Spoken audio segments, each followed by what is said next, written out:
makhluk yang didahulukan. Kita harus paham masalah ini. Jadi taat pada suami adalah hal yang sangat mendasar. Kecuali kalau disuruh maksiat, suruh buka aurat, dilarang sholat, disuruh minum khamr misalnya, atau disuruh duduk temanin teman-temannya dia laki-laki segala macam. Ini dilarang sholat, disuruh minum khamr misalnya, atau disuruh duduk temanin teman-temannya dia laki-laki segala macam. Ini nggak boleh taati. Ini yang pertama. Yang kedua, sama tadi dengan laki-laki, memenuhi biologis. Ibu-ibu jangan samakan antara kebutuhan ibu biologis yang lain sekali. Ibu-ibu kalau tidak dirangsang, tidak ada masalah. Bapak-bapak tidak dirangsang pun bermasalah. Terbalik ya. Ibu-ibu tuh kalau tidak dirangsang, nggak ada masalah buat dia. Ibu-ibu kalau tidak ada, suami tidak datang, tidak godain, tidak ada syahwat, biasa saja. Bapak-bapak enggak. Tidak ada masalah, tidak ada godaan pun bermasalah. Karena, ya ini secara medis ya, sperma itu komposisinya, kalau dilihat, saya bedah sebuah buku, kalau bapak ibu ikutin di YouTube, itu ada mahkota pengantin. Sperma itu komposisinya termasuk ada api, ya. Panas tuh. Jadi kalau dia tidak ditumpahkan, larinya ke emosi. Jadi kalau ibu banyak suaminya suka marah, masalah di biologis tuh. Puasin di biologis, marahnya hilang. Kantongnya jadi pasti. Coba bapak-bapak di sini ditanya deh. Kalau sudah terpenuhi biologisnya, sudah puas, mau beli ini, ya silakan. Mau ini, ya. Coba tapi kalau ibu-ibu mau didekatin, nggak mau, malas ini, udah kiamat tuh. Mau beli ini, nggak bisa. Mahal tuh, nggak usah. Ini mau ke rumah orang tua, nggak usah. Untuk apa ke sana buang-buang waktu segala? Dimarahin terus. Masalahnya kena biologis, betul ini. Ini masalah luar biasa. Karena bapak-bapak tahu atau tidak tahu, memang itu secara kejiwaan. Makanya biologis itu dalam bagi perempuan bisa. Pernah ada seorang wanita di zaman Umar bin Khattab radhiyallahu anhu. Perempuan ini kebetulan suaminya pergi jihad. Terus perempuan ini rumahnya sudah 4 bulan suaminya nggak pulang. Ini perempuan lantunkan syair, dia bilang, kalau bukan karena kehormatan hubunganku sama Tuhanku Allah dan kehormatan suamiku serta keimananku, gitu kan, kehormatan diriku, maka aku akan membuat ranjang ini bergoyang. Maksudnya dia akan berzina. Umar lewat depan rumahnya. Umar bilang, hai hamba Allah, apa yang kau ucapin? Perempuan itu ketakutan, tidak wahai yang berbuat. Tidak, tadi kau ucapin. Apa kau niat mau berzina? Dia nanya Amir Mu'minin, suami saya 4 bulan belum pulang dari medan jihad. Apa yang terjadi? Umar diam, Umar pergi ke Hafsah, anaknya, istri Nabi SAW. Nabi sudah meninggal di zaman khilafahnya Umar ya. Lalu Umar bilang, hai Hafsah, berapa lama wanita bisa tahan tidak biologis? Perempuan bisa 4 bulan tidak biologis. Laki-laki 4 bulan, keriting semua kepalanya. Nggak bisa. Banyak ibu-ibu begitu. Ustaz, bagaimana saya dan suami saya ini setiap hari minta digauli, bergaul. Memang begitu laki-laki. Wajar itu, gitu kan? Itu normal. Memang seperti itu kejiwaannya. Makanya Nabi SAW menggantungkan kepatuhan di sini. Sampai kata Nabi, kalau wanita sedang dicorong asap rumahnya, dipanggil sama suaminya untuk berhubungan biologis, datang. Disuruh datang. Kacau semua ini. Terbawa emosi di rumah, terbawa emosi di kerjaan, nanti berantem di luar sana, nanti masalah, usahanya tidak jalan. Tapi coba kalau biologisnya sudah puas, aman semua tuh. Jalan semua pekerjaan, jalan semudah semuanya. Kalau ada bapak-bapak yang suka senyum itu Masya Allah sudah terpenuhi berarti.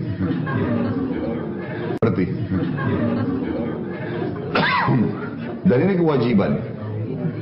kewajiban. Makanya Aisyah radhiyallahu anha berkata, kami kalau ingin digauli oleh Rasulullah SAW sementara kami sedang haid. Ternyata wanita haid tidak ada syahwat pada saat haid itu. Ibu pasti tahu itu sudah dibahas dalam buku-buku fikih. Wanita kalau sedang haid, sedang nifas, ini lebih jauh lagi dari syahwat. Udah memang nggak terfikir ke situ gitu kan. Ini darah ini membuat orang jadi tidak berpikir. Aisyah, kami kalau sedang haid dan Rasulullah SAW ingin menggauli kami, ada syahwat laki-laki. Maka beliau menyuruh kami mengikat kencang tempat keluarnya darah di kemaluan, lalu beliau menggauli kami. Nabi SAW tetap dipuaskan. Onani haram dalam Islam kalau laki-laki kerjaan sendiri. Tapi kalau istrinya yang buat tidak haram. Laki-laki kerjaan sendiri. Tapi kalau istrinya yang buat tidak haram. Ya. Bentar. Sama halnya dengan apa saja yang tidak dilarang dalam Islam boleh dilakukan. Boleh dilakukan. Yang haram dalam Islam adalah meletakkan kemaluan suami laki-laki di dubur istrinya. Dubur nggak boleh, haram. Karena dubur itu tempat kotoran, keluarnya gas, angin, kentut, dan juga keluarnya tinja. Ini bakteri yang kalau tidak dikeluarkan bisa mematikan manusia. Dan tempat kemaluan, di tempat yang diletakkan adalah kemaluan. Makanya Allah bilang tentang haid kan. Ditanyakan kepada Muhammad tentang haid, katakanlah dia penyakit.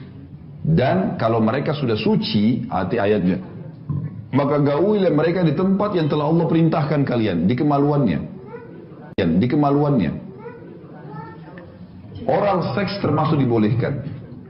Apa saja selain daripada meletakkan kemaluan di dubur atau meletakkan kemaluan di kemaluan lagi haid dan nifas boleh dilakukan.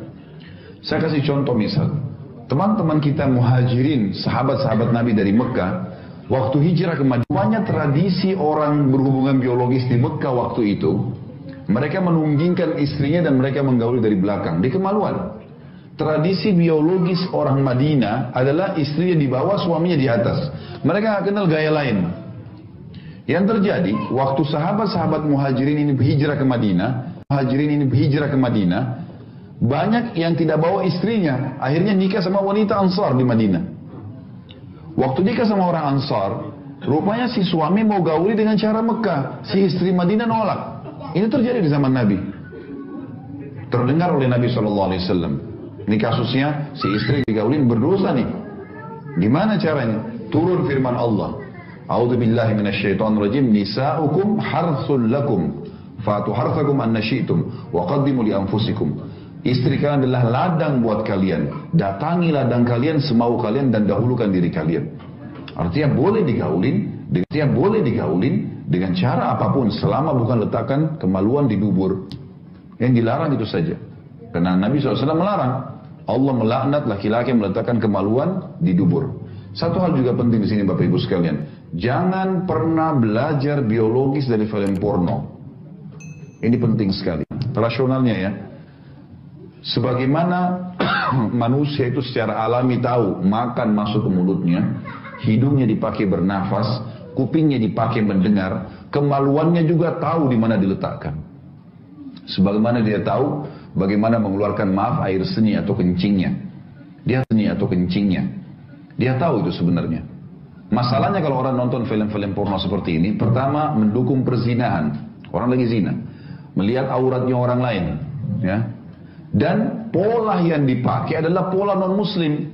Menggauli di dubur, jorok, kotor, dan segala macam hal. Dalam Islam semua bertolak belakang nih, nggak boleh. Kata Nabi SAW, dengarkan hadisnya.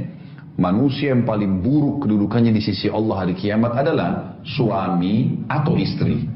Yang sudah saling terbuka, saling merangsang satu sama yang lain, sudah hubungan biologis, lalu keduanya atau salah satunya menceritakan. Jadi nggak boleh bapak-bapak misalnya istrinya Masya Allah puasin dia luar biasa, lalu besok ketemu teman-teman, oh istri saya itu begini, begitu, diceritain.